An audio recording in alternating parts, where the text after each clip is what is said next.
Hello, people. I hope you had a good week. And this is a part 2 philosophy. So the last time in our previous video, the subject was philosophy and what's the difference between philosophy and psychology, and what kind of practice I give to students. I'm a student myself, but to patients, I mean, to feel the philosophy and using it. For example, the swimming, that was one example. So I'm going to move on in this one to basically explain the rest of it, and then we pass this boring subject to some of you. Then it will be more action. It will be more physical, about nutrition, about yoga, and all other elements. So some people get confused that between the what's the difference, I mean, between the philosophy and the psychology. I briefly explained. And now is between psychology and religion. Many people, they say philosophy of Islam or philosophy of Christianity or philosophy of that. To my understanding, that is wrong, because philosophy, as I explained before, is based on facts, is reality, is based on what happened and has been proved. Example, Cyrus the Great, he wrote the Constitution, as I mentioned in previous video, and he did it. So whatever he claimed, he proved it in action. So, and his tomb is in Shiraz, okay? And many evidences uh, is proved, like the carbon-14 test, and on and on and on. So that's based on the fact. But religion, a person like Jesus or Muhammad claims that I'm sent by God, and whatever I say is a word of God. And if you don't obey, for example, that is a sin. That is a theory he claims, but did he do it in action? Did he provide peace for centuries? That's the thing. I'm not telling you what I think, but you need to think about that, to recognize. The point is this: to recognize between the philosophy and the religion. Or if Jesus claims that I'm a son of God, okay, that's a theory, but is that the truth or not? Is any carbon-14 test for that or not? So this is the difference between the philosophy and religion. Or they said Moses split the sea, and that is a miracle. Or he turned a cane to a snake. Or Muhammad or says I could learn reading and writing within a day in a cave. That is a miracle. That is a claim or is a theory. Is there any evidence about that or not? Okay, this is the difference between the philosophy and religion. So I personally did not find any philosophy in a religion because somebody claimed. But did he do it in action or not? that is enough, I think, to explain about the religion and the philosophy. And then how we did one practice, how we can eliminate jealousy from point of view, which I told you, swimming and then comparing himself with his past. That is how you can wipe out the jealousy from your foundation of your personality or point of view.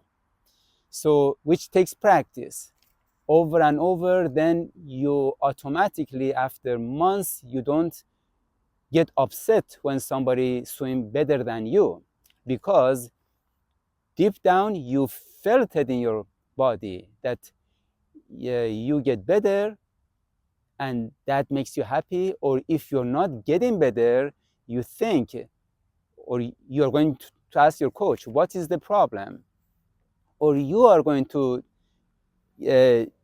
get to know yourself more, because you practice the philosophy. You are a deep thinker. Another way is sorry, it's too many noise around here. I hope you're not hearing it. It's a motorcycle. Uh, the other practice is, I give you an example. When you ask, or I did a test on a person who was a smoker. I mean, I'm talking about smoking after smoking and after smoking, week after week after week. So I told him, do you know smoking is not good for you? It affects your body, and the body affects your mind. That is one of the reasons, for example, surface thinking, or making a decision about something important too quickly. And he said, I'm not addicted to smoker. I said, okay, but can you stop smoking for a day? He said, well, if I want to, I can. So in action, he is addicted to smoking, okay? No matter what he says, because the fact is his body, his cells doesn't like it. It's antibody. Smoking is a fact. People can bring tons of excuses, but the fact is he's addicted, but he denies it. We put that health part aside for now. But mentally, he cannot accept it that he's addicted to smoking.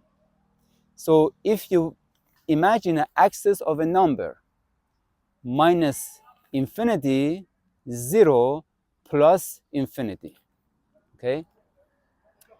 Wherever this person is minus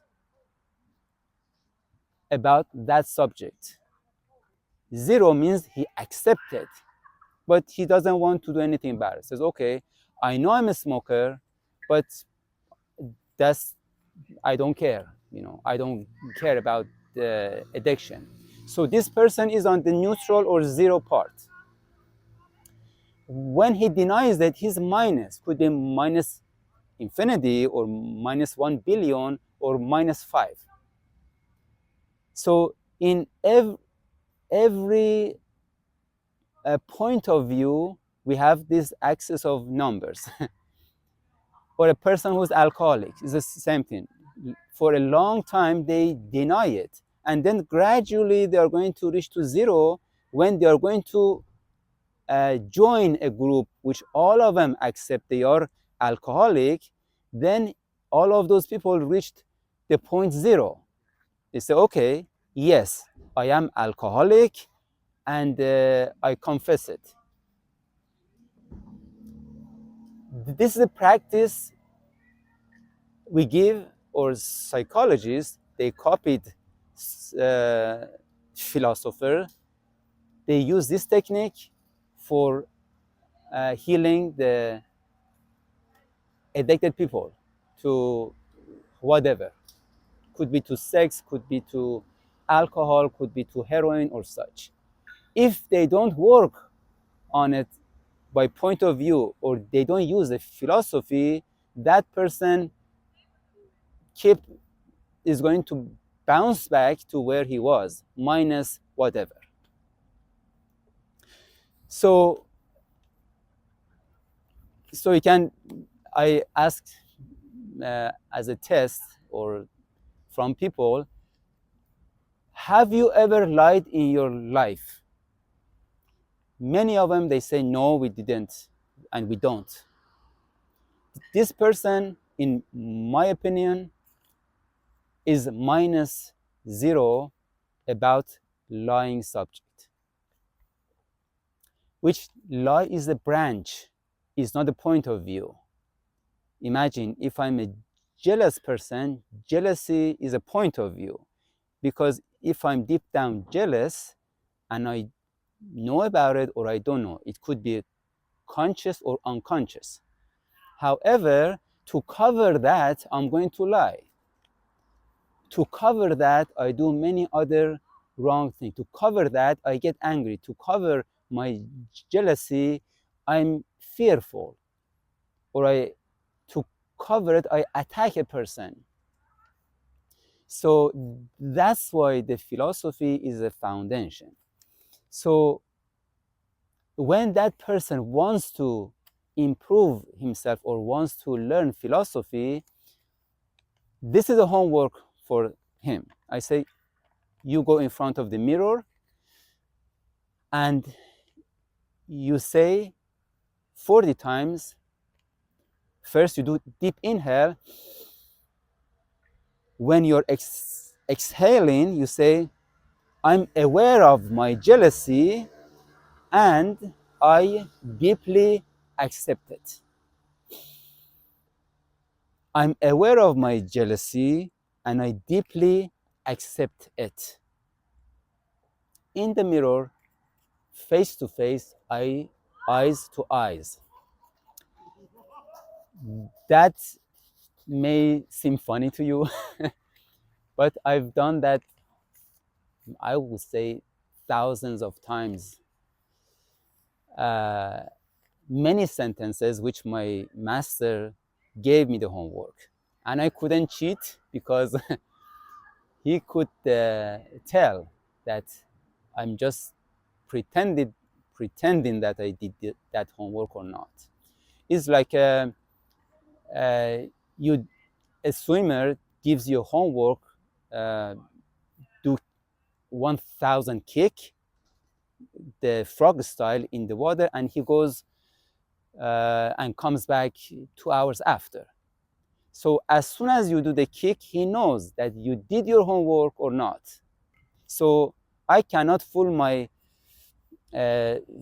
philosophy teacher or swimming coach that I did that kick or I did this, because they are expert in it. So if you do it for yourself, not for anybody. So that was another basically technique or homework to learn philosophy. As I said, philosophy takes homework, takes practice, and if a person can be a philosophy teacher, has the title, but when you see in his action doesn't have any of that, then maybe he doesn't deserve to be a teacher. I have to make a symbol out of myself first, then I can tell, yes, I can teach you swimming.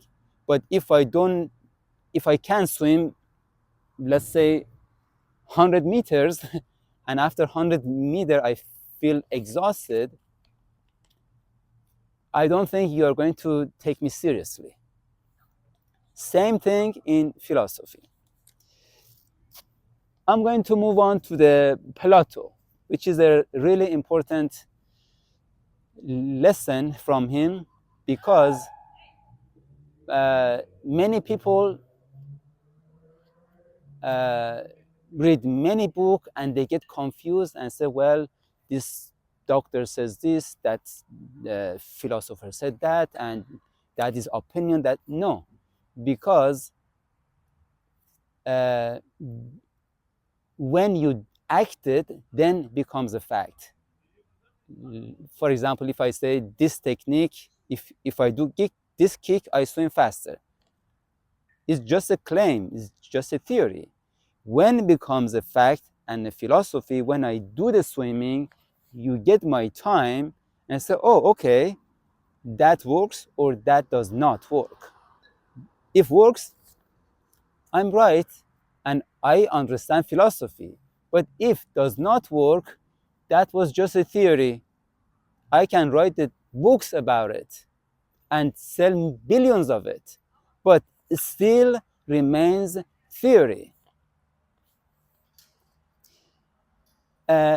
This is what Plato comes, and he basically concentrates on seeing the reality.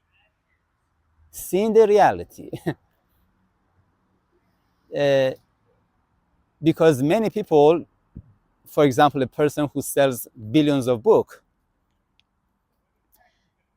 he can be on the cycle of hollowness and basically still is a theory and is not a philosophy. For example, religion. Many people are Muslim, many people are Christian, but after all, because in action doesn't work, remains theory. I'm not saying it's wrong. It's a theory. Is everybody can practice it, then they analyze it. Many Christian or many Muslim, they haven't even read the book. They use it for praying or for the new year or for this or that, but they haven't read it and understanding it. A person can read a book just like a newspaper. And if you ask him, what did you understand from this book? They just give a few sentences. And if you ask him, did you do it in action to see it works? They say, no, why should I? So this person in that axis of number is -0 and hasn't reached the 0 yet. What is +0? +0 is I know that I'm jealous, okay? Same example. And I confess it, then I ask for help. Okay, teacher, what should I do to eliminate this from my point of views? So, okay, jump to this water and swim that 100 meter. I'm going to get your time. If I do it, that means I'm reaching +1. So then I'm getting ahead. And every Wednesday, for example, I will be here to participate in the class. +1, +2, +3, I'm going toward plus. But if I bring tons of excuses, I'm sorry, the water is too cold, or my leg is short, or I didn't bring a towel, or this and that, that person wants to remain in 0, which is not a bad number because many people are minus. A person who is brave enough to participate in that exam, that's valuable. A person in school gets 0 is much better than that person who doesn't want to even participate in school to participate in exam as well. So this was basically the part of the philosophy. And I think is enough for now. And that would be the end of the last part. I'm going to make it brief. Is like how it's going to affect their life. Imagine a person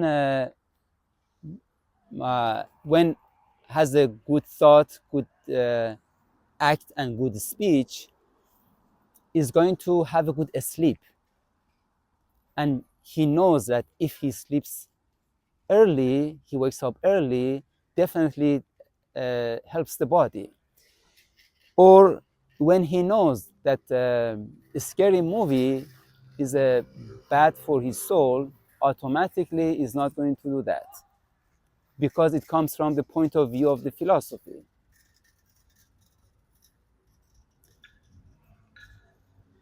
Or when he knows laughing helps the body, he is going to make people happy by saying a joke or making a funny movie or comic film or stand-up comedy, for example. This person understands the philosophy at least. This person is about 0.0 or maybe plus. So whatever we do, it comes from point of view. A person can be selfish. So all he cares is about himself. If you tell him, for example, uh, having a old diesel car, 8-cylinder old diesel car with a bad emission is bad for environment, he says, I don't care. All I care, I like my car and I'm attached to it and this and that. I'm not blaming him, but I know that this person is not zero, is minus when goes to selfishness, because selfishness is point of view. When then causes many symptoms, anger, fear, and many other symptoms in psychology. This is the reason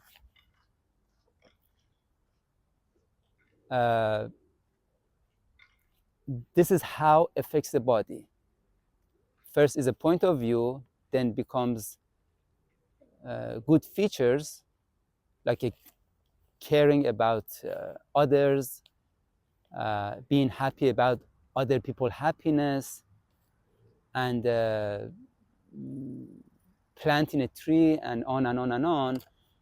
That brings happiness. Because of happiness, your body, your every single cell in your body functions much better. So that's how the philosophy basically affects the all organs in your body: glands, digestion system, immune system, skeleton, skin, vision, hearing, and everything else. Thank you very much for your valuable, precious time, and I wish you a pleasant week.